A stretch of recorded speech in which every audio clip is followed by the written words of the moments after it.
يا اما حبنا بدأ يتلخلخ في قلبك، يا اما بدأت تفضلي جوزك عليا. انا افضل جوزي عليه؟ اخص عليك يا محسن، ازاي تتهمني التهمة الفظيعة دي؟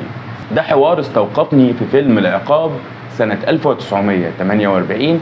الفيلم ده كان بطولة الأستاذة فاتن حمامة، كمال الشناوي، ومحمود المليجي.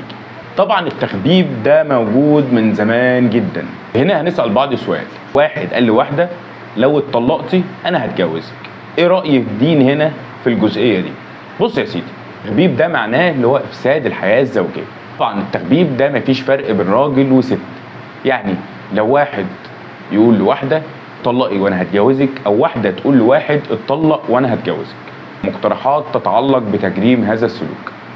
التحريض على خراب البيوت الزوجية هو من أكثر القضايا اللجوءا للمحاكم المصرية. إن ليس كل ما هو محرم ينبغي أن يكون مجرما، لأنه ليس كل حكم يترتب عليه جزاء في الآخرة ينبغي أن يكون له حكم يترتب عليه جزاء دنيوي.